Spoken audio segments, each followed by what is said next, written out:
أعوذ بالله من الشيطان الرجيم بسم الله الرحمن الرحيم الحمد لله رب العالمين والصلاة والسلام على رسول الله مولانا محمد مصطفى وعلى آل صحبه وسلم مداد يا الله مداد يا رسول الله مداد يا أولي الله أما بعد.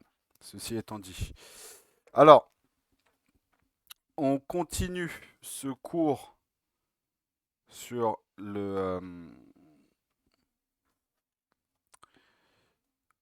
l'esclavage dans la civilisation musulmane.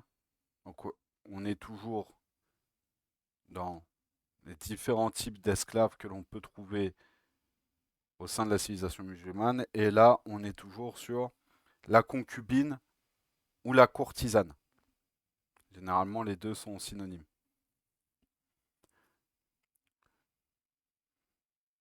Donc, les courtisanes les plus réussies n'étaient pas toujours les plus belles ou les plus accomplies. Souvent, il s'agissait des plus intelligentes, des plus astucieuses ou des plus impitoyables. Ces esclaves chanteuses pouvaient être vendues à des prix très élevés. Seuls les plus riches personnages du monde musulman ont pu s'en offrir, d'autant qu'il fallait, de surcroît, pouvoir les entretenir. De la même manière, à bien des égards, les geishas au Japon, de la même manière, par exemple, que les seigneurs devaient euh, payer et entretenir, par exemple, les geishas dans le Japon féodal. Et ça pouvait coûter très cher. Elles devaient continuellement s'entraîner et apprendre de nouvelles chansons. Le maître devait payer des professeurs de chant et de musique et s'enquérir euh, de fournitures diverses, telles que du papier, de l'encre, des cordes de luth et même des bijoux, du parfum, des vêtements d'apparat. Une partie du coût pouvait être couverte en la prêtant ou plus grossièrement en la proposant à des amis pour des services sexuels et ou musicaux. D'aucuns non plus D'aucuns n'ont non plus pas hésité à se servir de leurs esclaves chanteuses afin d'octroyer à quelques admirateurs des cadeaux ou de l'argent. Esclaves au statut ambigu, elles pouvaient souvent bénéficier d'une certaine liberté de mouvement, parfois davantage que le commun des femmes libres, en travaillant notamment où elles le voulaient. Les courtisanes d'élite étaient capables d'usurper certains aspects du pouvoir social et de transférer occasionnellement le rôle de soumission vers celui de patronne. Ce faisant, la Qiyane, et donc ça c'est un degré d'importance parmi les courtisanes dont on a parlé la semaine dernière. Donc la Qiyane remettait régulièrement en cause la relation entre maître et esclave malgré le maintien d'une position juridique et sociable de servitude. Donc au XIe siècle égérien, donc soit au XVIIe siècle grégorien, donc du calendrier chrétien, on faisait inspecter les marchés aux esclaves d'Istanbul à la recherche de femmes, mais aussi d'hommes dotés d'une belle voix. Le sultan Mehmed IV, durant ce même siècle, avait en ce sens désigné le plus célèbre professeur de musique et de chant de l'époque, Itri, comme intendant de la corporation des marchands d'esclaves à Istanbul afin de mieux les repérer.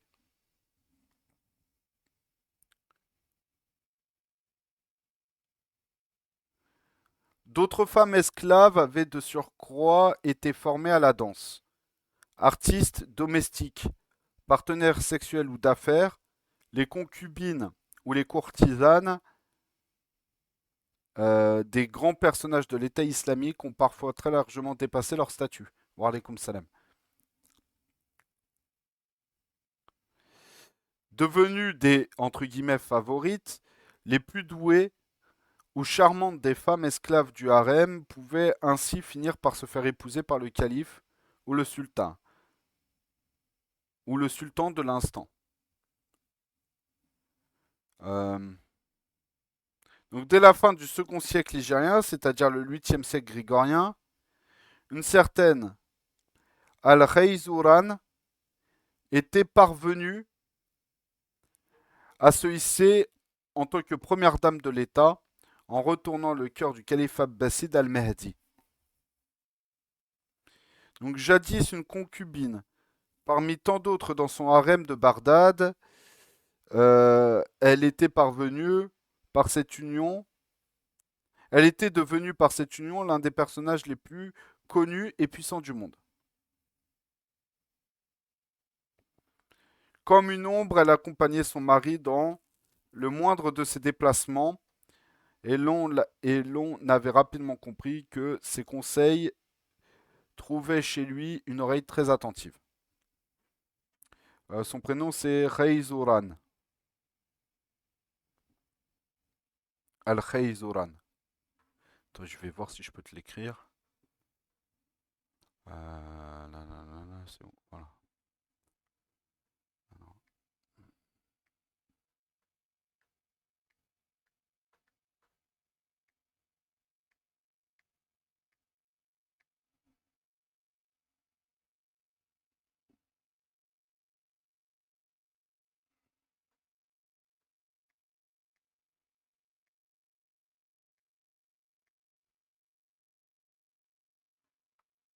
Voilà. Je te l'ai écrit, Espoir Miséricorde.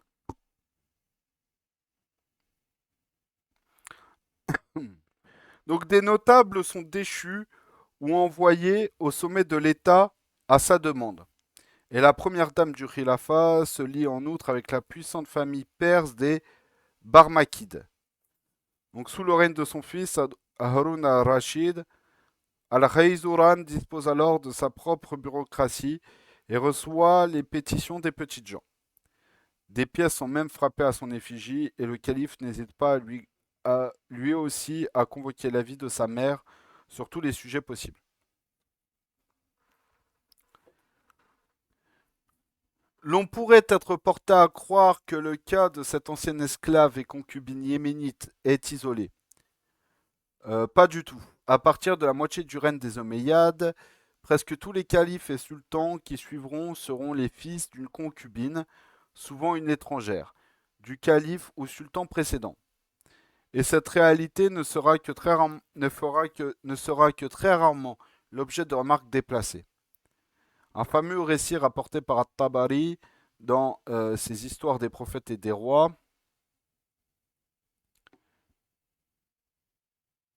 Euh,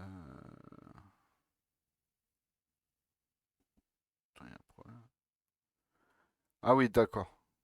Donc par exemple, sur le fait que à partir de la moitié du règne des Omeyyades, en fait, ce fait que les califes et les successeurs euh, sont en fait des fils issus de relations avec les concubines du calife précédent.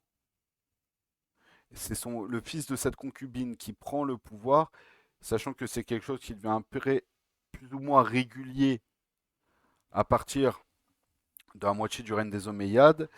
Et donc, on prend un exemple, par exemple, en 126 de l'Hégire, c'est en 744 du calendrier chrétien, arrive au pouvoir le premier calife omeyyade né d'une mère esclave, donc d'une mère concubine. Et c'est Yazid III. Les trois derniers califes omeyyades et la plupart des califes abbassides naîtront également de femmes esclaves.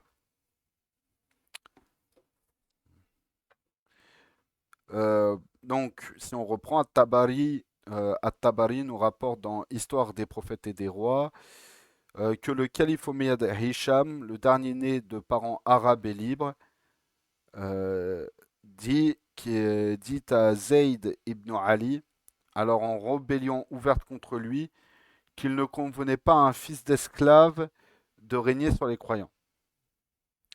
Ce à quoi il aura invoqué la figure de Hajar, concubine et esclave du prophète Ibrahim. Ismaïl était le fils d'une esclave et il a obtenu bien plus que cela, lui avait-il alors répondu. Épousées ou non, parfois affranchies au terme de plusieurs années de vie commune, ces concubines et mères de souverains seront incroyablement puissantes sous l'ère ottomane. Si puissantes qu'on parlera même du début du XVIe siècle à la fin du XVIIe siècle chrétien d'un véritable entre guillemets sultanat des femmes.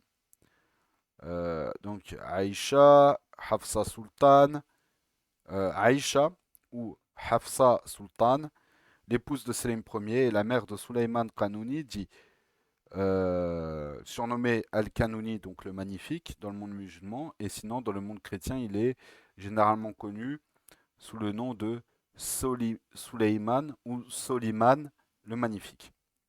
Soliman, ouais, le magnifique, mais dans le monde musulman, on le connaît plus sous le nom de Suleiman al-Kanouni. Donc Suleiman al-Kanouni, ça veut dire le législateur. Celui qui fait les réformes nécessaires. Donc le législateur ou le réformateur.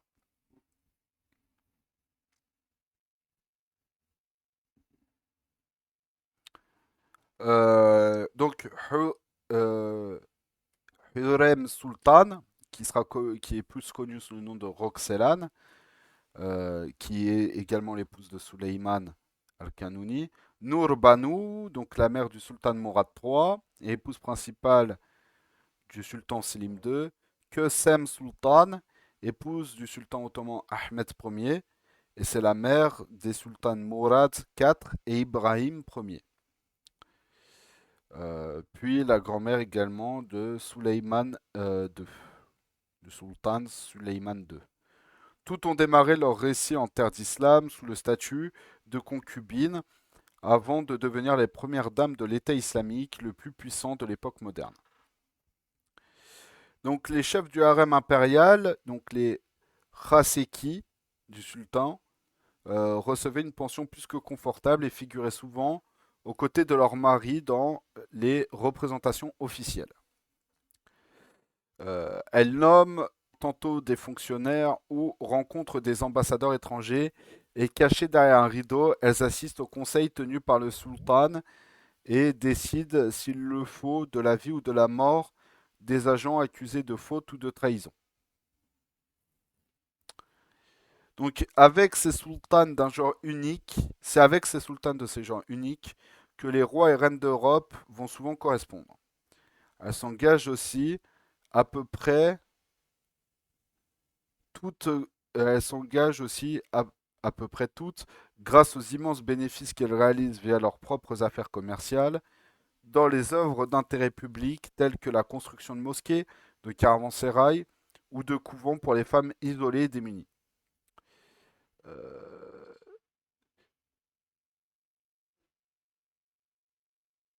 Ces cas de femmes de pouvoir issues de l'esclavage vont être vus ailleurs, par exemple dans le Khilafa africain de Sokoto,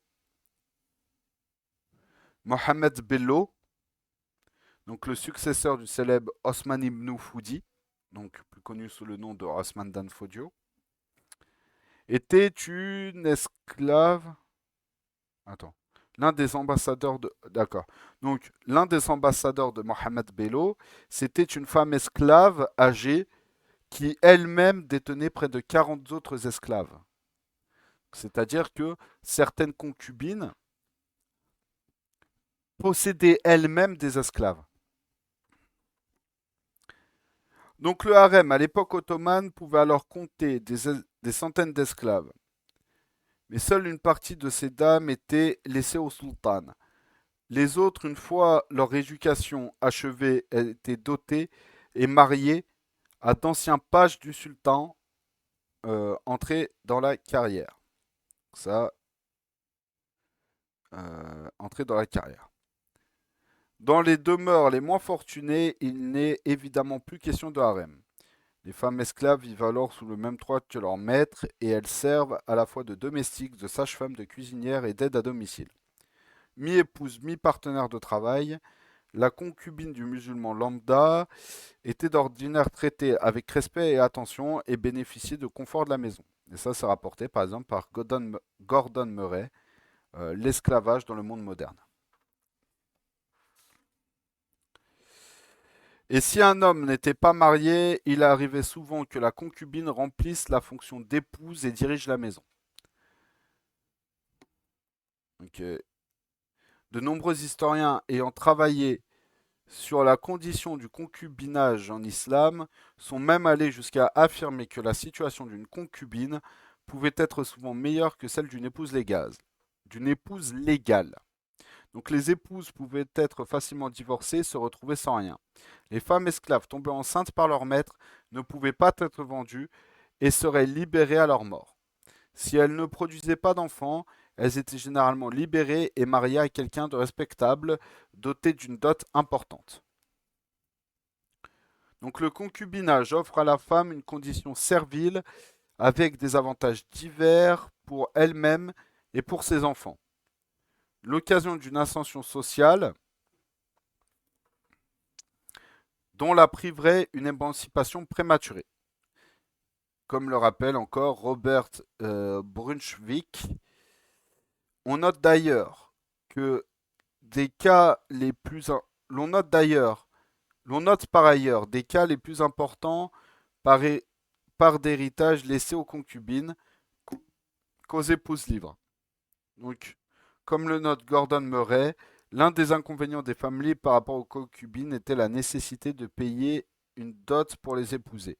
En cas de divorce, il pouvait se révéler nécessaire de lui assurer une rente, parfois très lourde. Donc, le coût des pensions alimentaires importantes, ça date pas de notre époque. Sauf que, ce qu'on peut par exemple noter, c'est que si par exemple la femme libre divorce de son mari, certes elle garde la garde des enfants tant que elle ne se remarie pas. Si elle se remarie, la mère perd la garde de ses enfants. Et comprenez bien que on parle de la garde. On ne parle pas du fait de voir ses enfants. C'est quelque chose de normal de vouloir voir ses enfants, etc. Mais en islam, si la femme divorce de son mari, bien sûr, elle garde la garde, mais le mari est en droit de demander et d'exiger auprès du juge que la femme ne dépasse pas un certain périmètre. C'est-à-dire, exemple,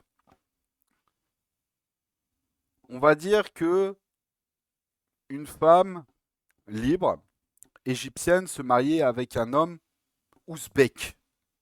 C'est un exemple comme ça.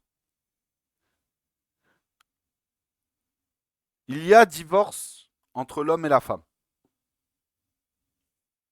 L'homme peut exiger au moment de l'établissement du divorce devant le qadi que sa femme ne sorte pas, par exemple, de la région de Bukhara en Ouzbékistan. Il peut l'exiger, c'est quelque chose qui peut être exigeable et bien sûr être accepté par le juge, par le qadi. Alors qu'aujourd'hui, exemple, nous, on va se marier avec une femme, on divorce, on habite par exemple à Paris, la femme du jour au lendemain peut partir à l'autre bout de la France pour retourner chez ses parents avec les enfants parce que c'est elle qui a la garde, et le mari ne peut rien dire.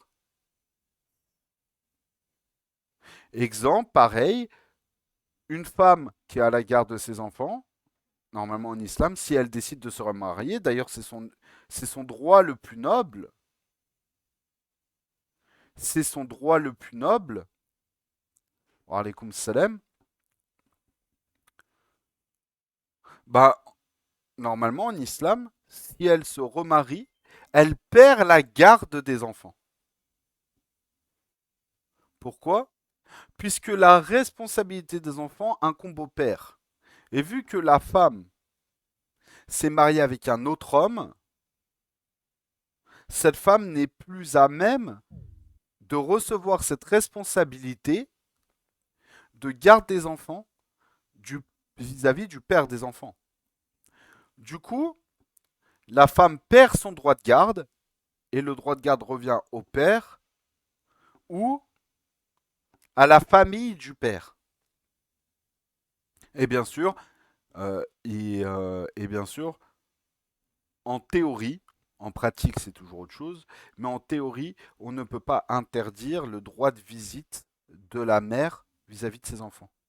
C'est-à-dire qu'aujourd'hui, des sœurs divorcées avec enfants qui imposent à un nouveau mari de prendre... Ah, bah chez nous c'est la famille du père plutôt. Chez nous c'est la famille du père. Euh, du coup, des fois,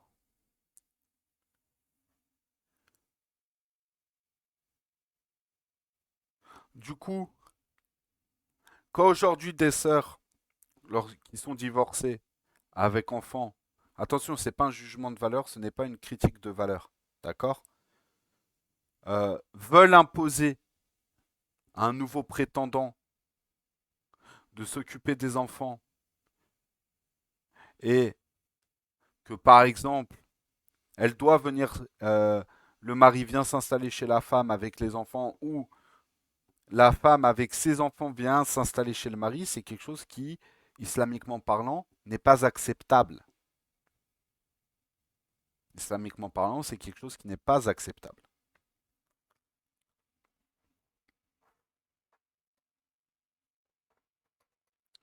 Et donc, tous ces faits-là montrent que, par exemple, si on revient au sujet de notre cours,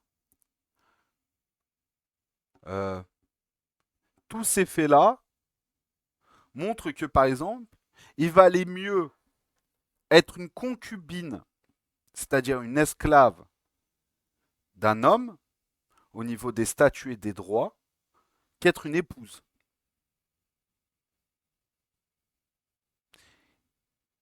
Il était préférable, d'un point de vue du droit, d'être une concubine que d'être une épouse normale, on va dire. Une épouse, donc une femme musulmane libre qui se marie avec un homme. Donc bien sûr, reprenons. Bien sûr, des faits de violence entre un maître et sa concubine ont bien existé. Et des décisions de justice, notamment à partir de l'ère ottomane, viennent le montrer. Bien que comme dans toutes les religions, il ait toujours existé des contradictions entre les principes et la pratique individuelle, on ne se trompera pas beaucoup en concluant que les divergences ne devaient pas dans l'ensemble dépasser la norme admise. En atteste la constance avec laquelle, dans l'ensemble, les propriétaires d'esclaves suivaient les préceptes du prophète Mohammed alayhi salatu wassalam. Euh... Ouais, non, non, non, c'est pas pensé pareil, tu vois.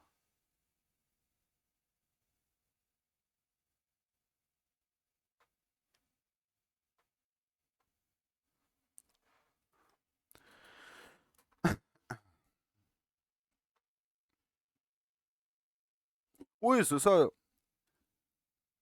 Ouais, c'est ça, généralement, c'est ça. Si par exemple, les enfants veulent rester avec le père et que le père a un confort suffisant pour garder ses enfants, il peut complètement avoir la garde des gosses, tu vois. En Occident, c'est généralement euh, établi et pensé que la garde revient systématiquement à la mère. Ouais, c'est vrai ça. Les garants de la loi musulmane,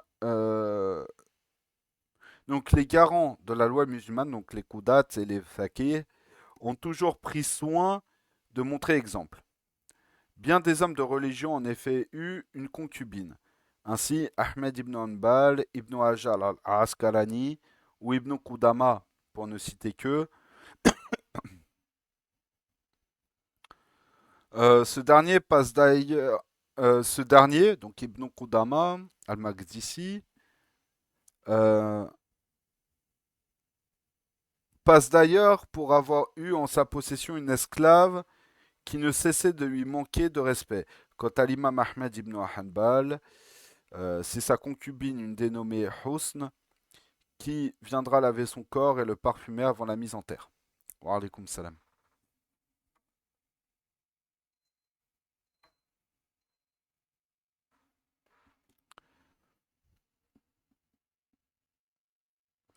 Signe qu'un homme aussi versé dans la science religieuse qu'il puisse être pouvait craindre la réprobation de son épouse.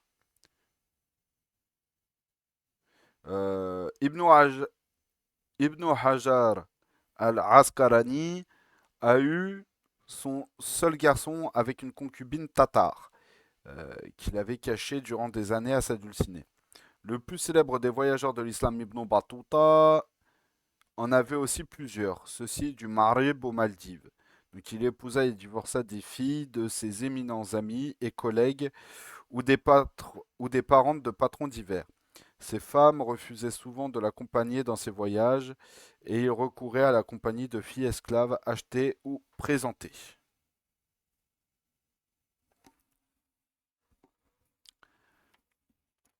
Et donc là, on va maintenant parler, et je pense que je pense que là, ça va être assez rigolo. Enfin, assez rigolo, vous sentez l'ironie.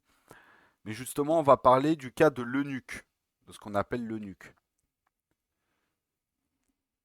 Donc, selon le Centre national de ressources textuelles et lexicales, un eunuque est un homme privé de sa faculté de se reproduire par suite de castration. Donc, en cherchant un sens plus spécifique, les auteurs de l'article en question ont jugé bon d'offrir l'exemple de l'eunuque d'Orient, entre guillemets. Donc là, l'eunuque serait un homme châtré, donc à qui on a retiré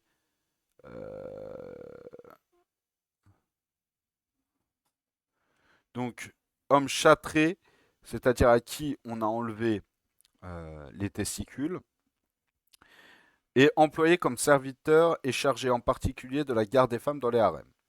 Donc définir l'eunuque sans passer par l'Orient musulman paraît souvent impensable. Et pourtant, comme l'évoque Malek Shebel, la Chine impériale fut la nation la plus impliquée et la plus experte en ce domaine.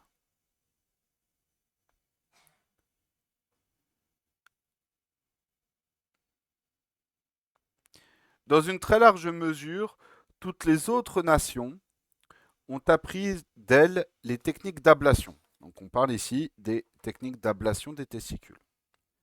Ce qu'il faut savoir, c'est que l'équivalent des vizirs, des grands vizirs, etc. en Chine, c'était quasi uniquement des eunuques.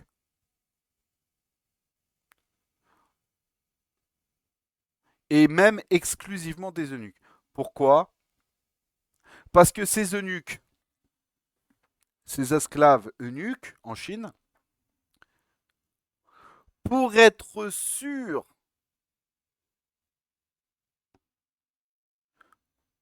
de ne pas renverser le souverain en place et de lancer leur propre dynastie familiale à la tête de la Chine, on les castrait systématiquement.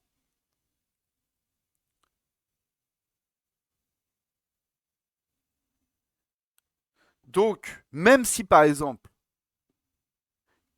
l'équivalent entre guillemets du vizir chinois, par exemple, s'opposait et se révoltait contre le dirigeant qui prenait le pouvoir, il ne prenait pas le pouvoir en sa propre personne. Il faisait quoi? Il allait chercher un membre de la famille royale, même des fois un cousin éloigné.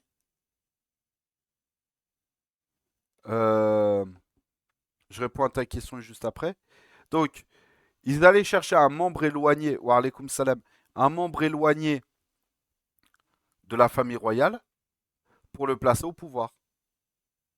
Et donc, pour répondre à ta question, est-ce qu'ils étaient achetés directement castrés ou est-ce qu'on les castrait sur place? En Chine, tout dépend. Soit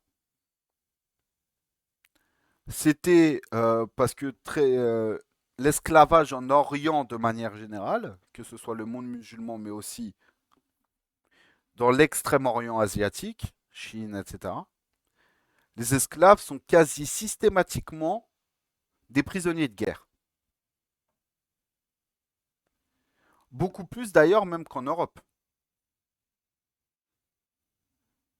Et par exemple, en Europe, tu pouvais, en Europe, par exemple, tu pouvais euh,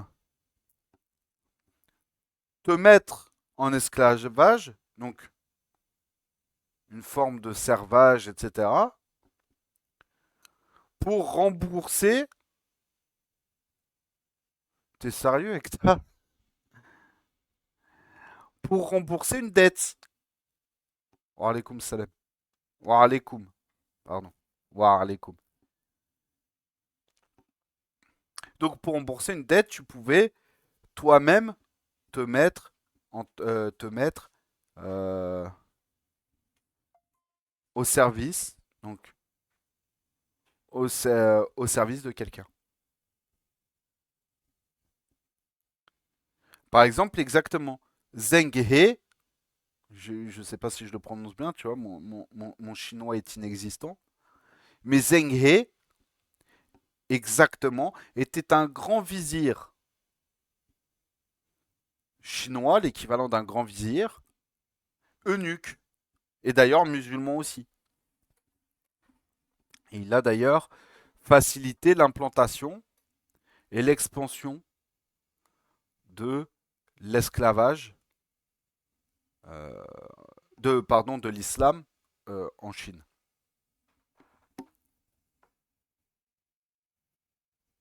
Et donc pour répondre à la question de Cryo tout à l'heure, donc de Umatek,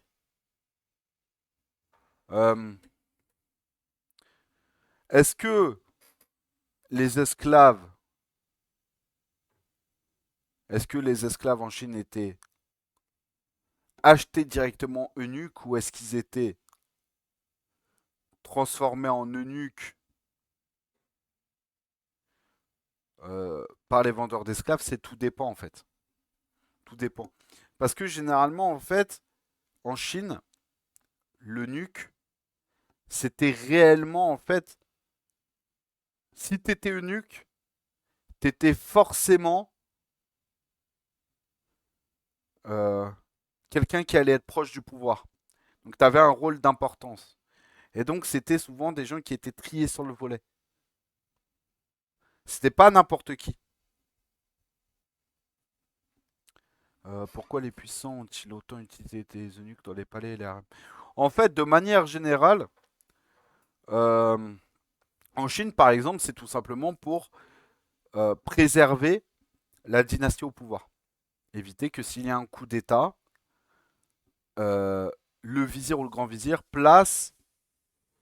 quelqu'un place quelqu'un de sa famille en fait au pouvoir à la place de la dynastie en place. Maintenant pour la question des harems, être eunuque dans les harems par exemple chez les Ottomans, pareil c'était une place de choix. C'était pas quelque chose euh, c'était pas quelque chose de négligent, d'accord? C'était pas quelque chose qui était euh, signe de bassesse dans la société, notamment dans l'organisation, on va dire, du palais. Bien au contraire, c'était une place de choix. Et chez les sultans ottomans, pour redire ce que disait par exemple Ummatek tout à l'heure, généralement les sultanes achetaient des esclaves qui étaient déjà émasculés auprès d'esclavagistes, par exemple éthiopiens, coptes, vénitiens, euh, génois ou juifs.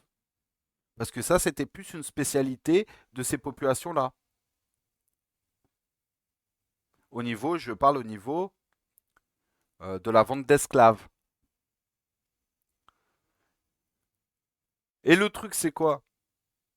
C'est que les sultans ottomans, lorsqu'ils voyaient venir des esclaves émasculés, donc des esclaves à qui on a coupé les testicules, sachant que le fait d'émasculer un homme est haram en islam, du coup, lorsqu'ils voyaient des esclaves arriver sur les marchés aux esclaves, par exemple d'Istanbul, et que c'était des gens qui étaient émasculés, pour, on va dire, aider cette personne, pour que cette personne soit, si je puis dire, mieux traitée que ce qu'elle est, que ce qu'elle a pu subir au préalable, il le rachetait et le mettait dans les harems. Pourquoi? Parce que tout simplement, vu qu'il est émasculé, il ne peut pas ressentir de plaisir. Il ne peut pas avoir cet attribut masculin de base, qui est de ressentir du plaisir pour les femmes, etc. Pouvoir se reproduire avec les femmes. Et notamment les concubines ou les femmes de sultan. C'est pour ça que, justement, souvent, c'était des eunuques. Pourquoi? Parce qu'on les rachetait à une situation qui était catastrophique, soyons honnêtes. Et justement, pour que ces gens-là soient mieux traités, on leur donnait cette importance sociale et cette élévation sociale d'être eunuque et gardien principal des harems du sultan.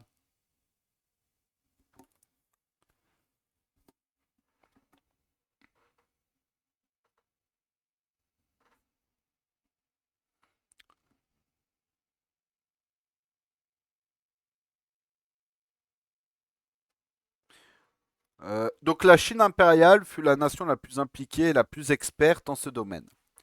Dans une très large mesure, toutes les autres nations ont appris d'elle les techniques d'ablation. Donc ici, les techniques. euh, non, le sujet c'est l'esclavagisme en fait dans le monde, là dans le monde musulman, mais on fait des parallèles aussi avec, par exemple, ce qui pouvait se faire ailleurs, euh, ailleurs dans le monde. Mais principalement, en fait, c'est l'esclavagisme dans le monde musulman.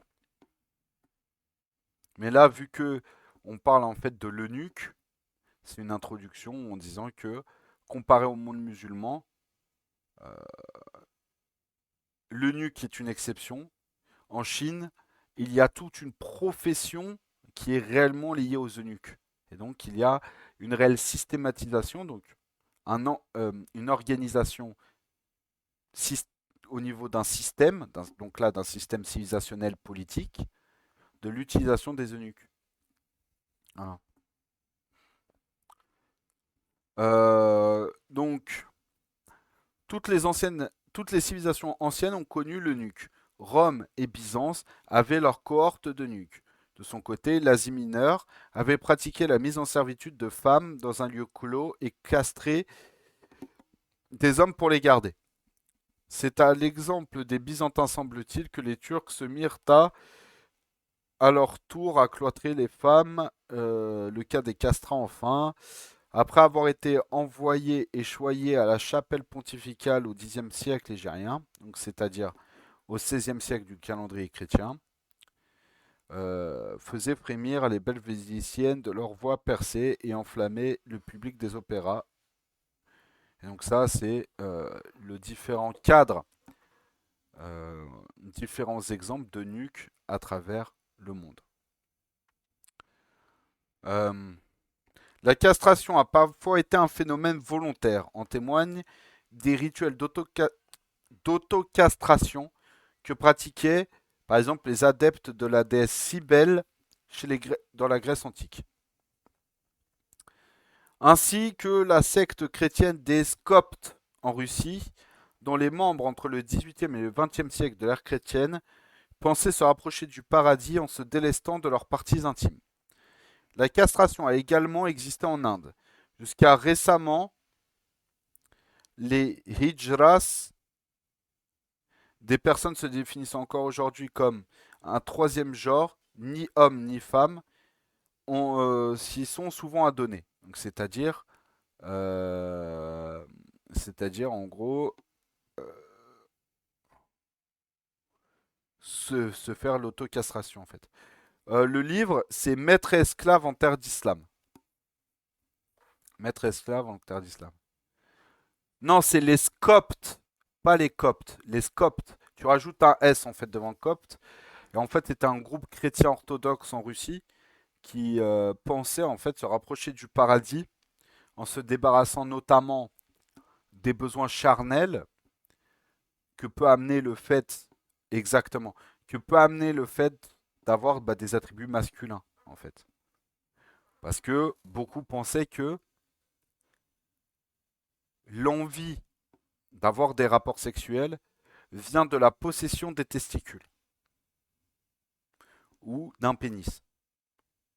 Or, avec les études contemporaines, modernes, on se rend compte que c'est pas en soi la possession. Justement, j'y viens. C'est pas en soi la possession d'un pénis ou de testicules qui amène l'envie d'avoir des rapports sexuels, mais c'est la, la molécule que produit le fait. C'est la molécule en fait qui est produite, c'est-à-dire que tu produis une molécule qui s'appelle de la testostérone quand tu as des testicules et un pénis, et en fait c'est la production de testostérone par. Exactement. C'est ça en fait qui va. Ouais, d'une certaine manière, d'une certaine manière, oui, l'excision est une forme de castration pour les femmes, effectivement. Même si c'est beaucoup plus problématique que ça. Même si c'est pas aussi, euh, même si c'est pas aussi applicable que en gros, ça n'a pas le même impact que pour l'homme, mais effectivement, l'excision dans certaines cultures a été pensée comme. euh, Oui, non, mais bien sûr, bien sûr. On va. Par exemple, il y a une forme d'excision qui est permise en islam, c'est pour une question de beauté et d'harmonie en fait. Voilà. Et il y a ce qui s'est pratiqué aussi dans d'autres choses. Enfin bref, on n'est pas là pour parler de ça. Oui, non, bien sûr, bien sûr.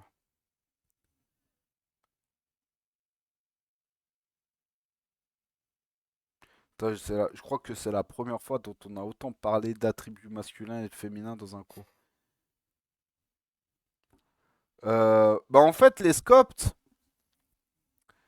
déjà, je crois qu'ils étaient orthodoxes en fait, Alexis. En fait, les Scoptes étaient orthodoxes, si je me souviens bien.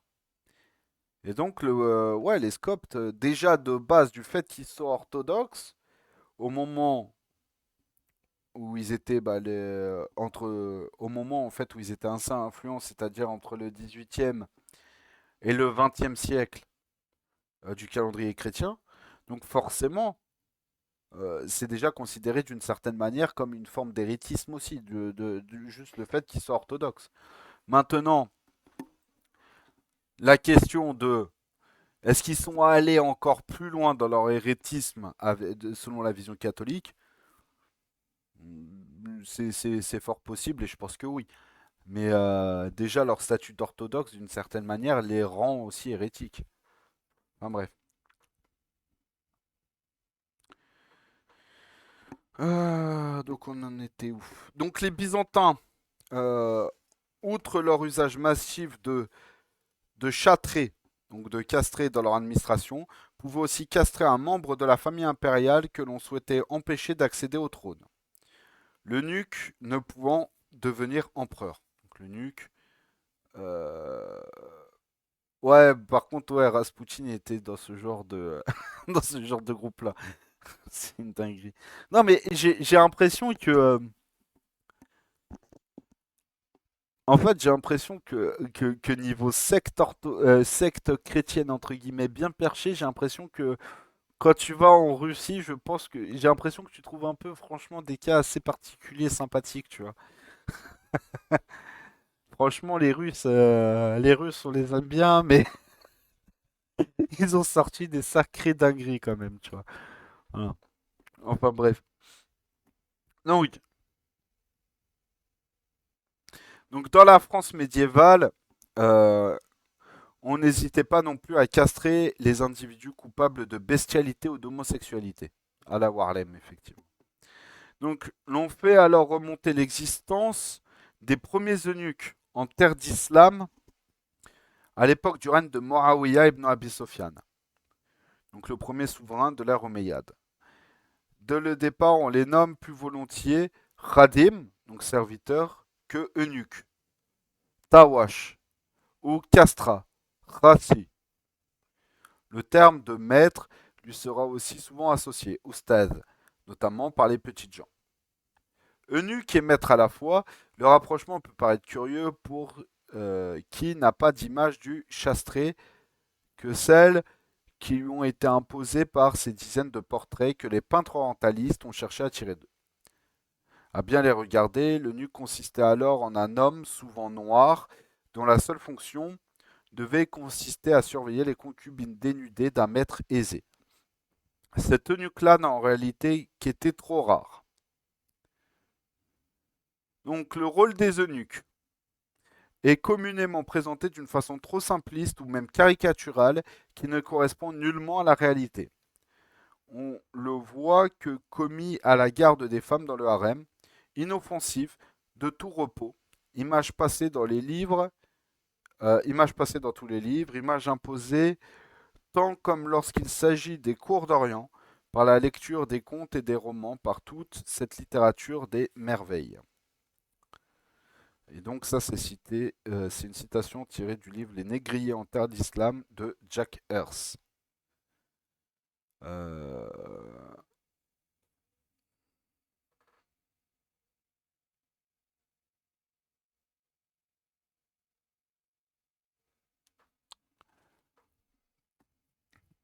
Et donc, et ça c'est un petit message à toutes les personnes qui pensent que la systématisation et le cliché de l'eunuque en terre d'islam, comme étant le noir, etc., qu'on voit des peintres orientalistes, c'est encore une fois des gens qui se sont basés sur des sources et des travaux d'orientalistes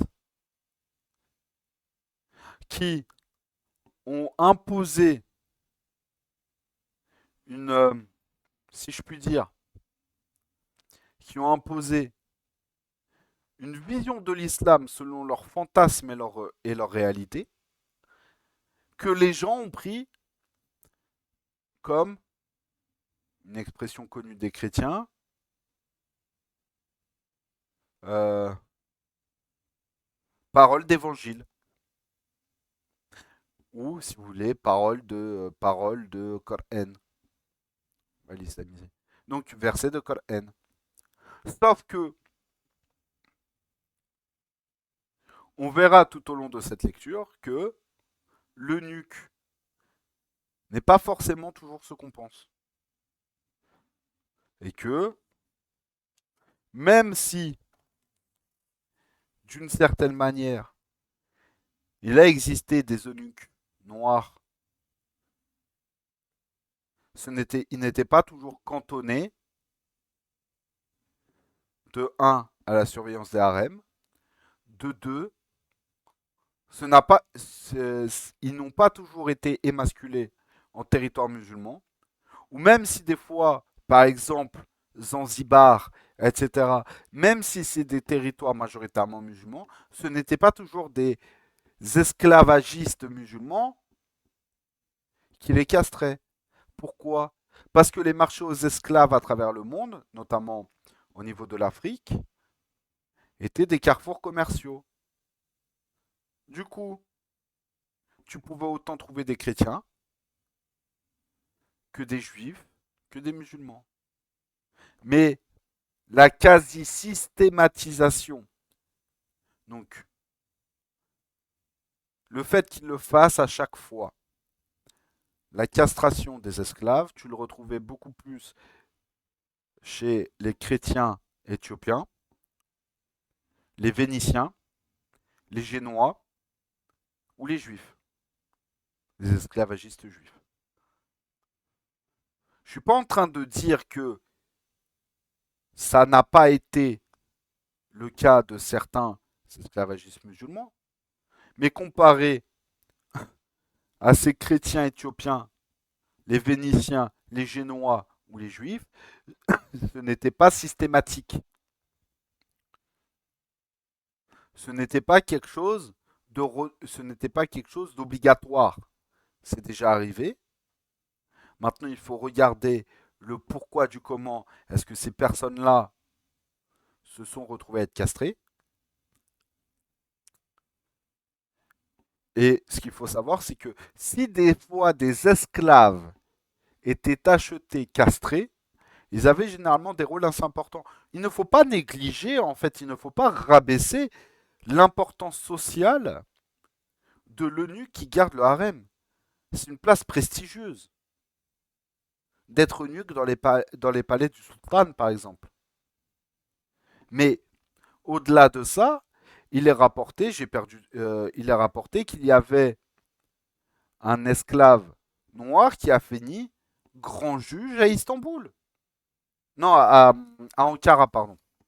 À Ankara à l'époque ottomane. Et c'était un eunuque esclave noir. Donc, juste tous ces exemples-là nous montrent de un, encore une fois, la malhonnêteté de beaucoup de personnes qui accusent l'islam de d'être une civilisation qui n'avait pour but que de mettre en esclave les personnes noires. Déjà, de un, c'est t'étais prisonnier de guerre, peu importe ta race, ta couleur de peau, t'étais un esclave. Première réponse. Seconde réponse, la quasi-systématisation de la castration, c'est des noirs. Si on prend le déroulé du cliché, ben on se rend compte que, de un, la systématisation ne vient pas de marchands d'esclaves musulmans. Deuxième point, généralement, les émirs et sultanes, pour justement éviter que cette personne qui a été lésée de ses attributs masculins ne se retrouve, ne vienne demander des comptes à l'émir ou au sultan Yom Kiyama, très souvent leur donner des places de choix et des positions de choix dans la société. Eunuque, dans les harems du palais du sultan, ce n'est pas quelque chose de rabaissant, bien au contraire. C'est peut-être un des métiers les plus prestigieux qui pouvaient exister à l'époque, mais il pouvait également être Koudat, etc., etc. Donc pour faire simple, les hommes pêchent au nom d'une religion ou même par profit personnel. J'ai pas compris ce que tu veux dire, Alexis.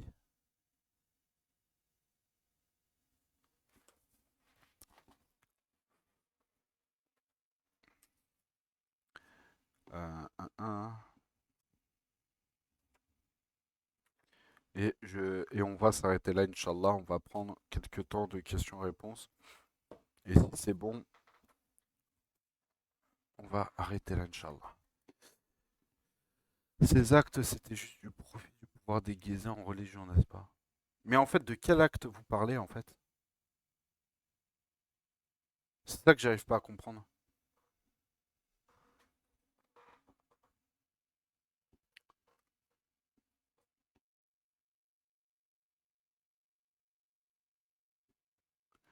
Ah, euh, euh,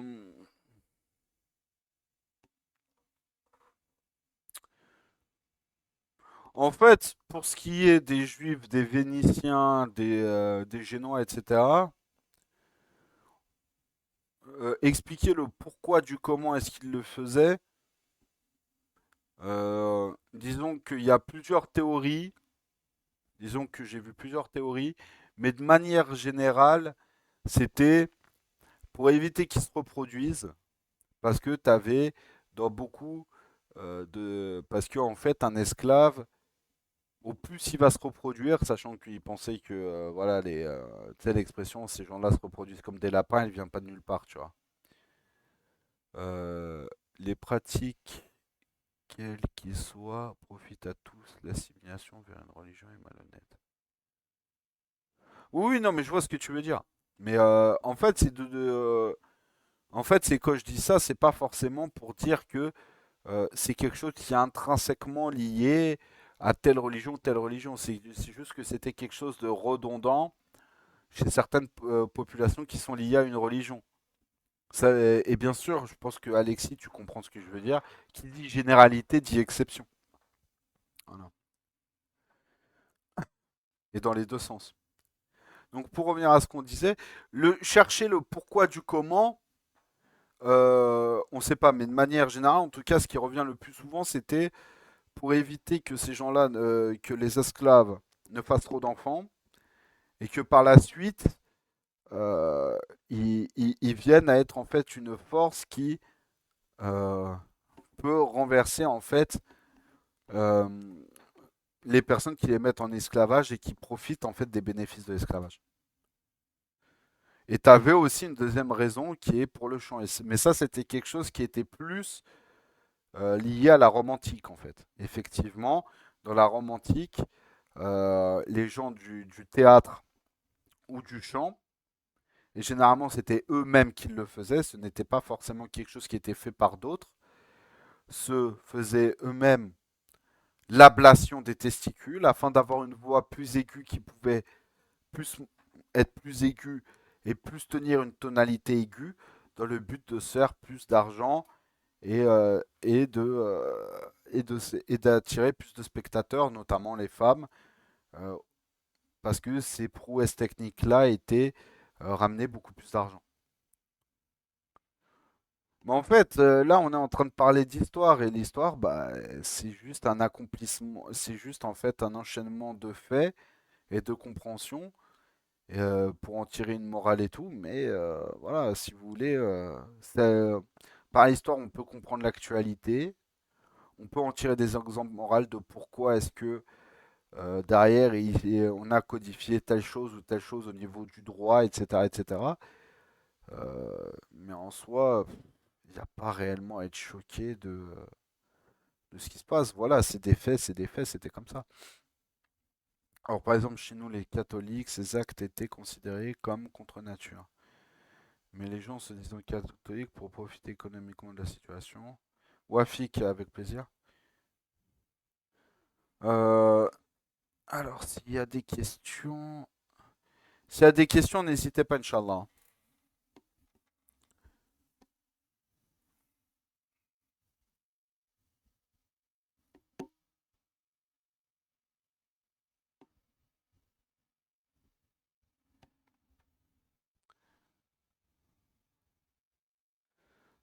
Par exemple, chez nous, les catholiques, ces actes étaient considérés comme contre nature, mais des gens se disant catholiques. Ouais.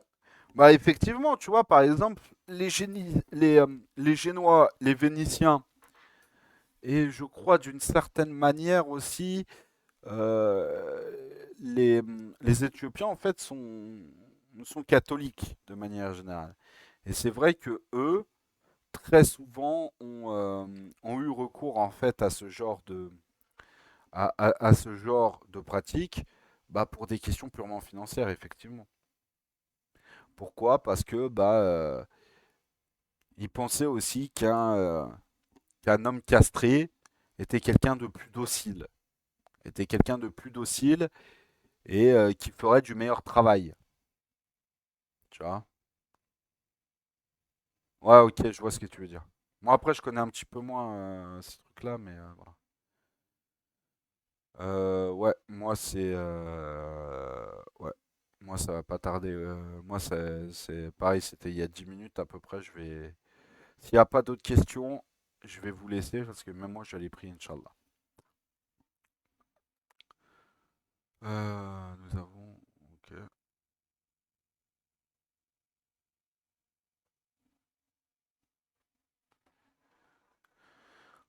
Donc, est-ce qu'il y aurait une dernière question? Amin, Amin, Jumaïn. Et à vous aussi, Espoir Miséricorde. Est-ce qu'il y aurait des dernières questions, pas forcément sur le sujet du cours, mais même de manière un peu plus générale? S'il y a des questions, Inch'Allah, on va essayer d'y répondre rapidement et après on va vous laisser.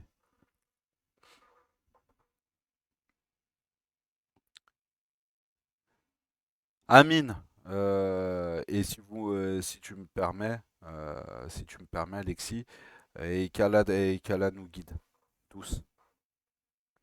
Voilà.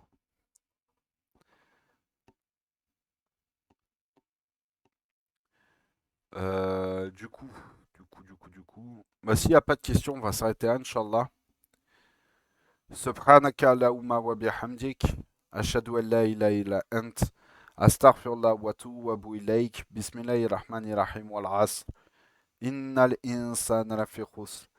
إلا الذين آمنوا وعملوا الصالحات وتواصوا بالحق وتواصوا بالصبر. العم- اللهم صل على سيدنا محمد وعلى آل سيدنا محمد كما صليت على سيدنا إبراهيم وعلى آل سيدنا إبراهيم إنك حميد مجيد. اللهم بارك على سيدنا محمد وعلى آل سيدنا محمد كما صليت على سيدنا إبراهيم وعلى آل سيدنا إبراهيم إنك حميد مجيد. اللهم صل على سيدنا محمد عدد ما في علم الله صلاة دائمة بدوام ملك الله. سبحان ربك بعزة ما يصفون وسلام على المرسلين والحمد لله رب العالمين. الفاتحة.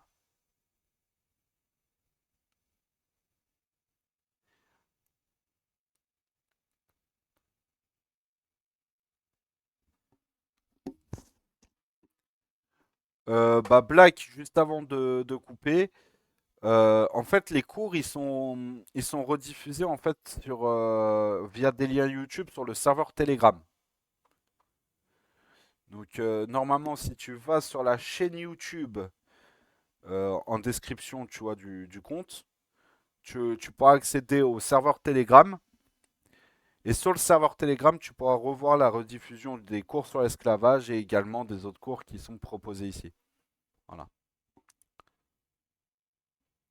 Donc n'hésite pas, et si au cas où tu as une question ou quoi que ce soit, tu m'envoies un message en privé, Inch'Allah, il n'y a pas de problème.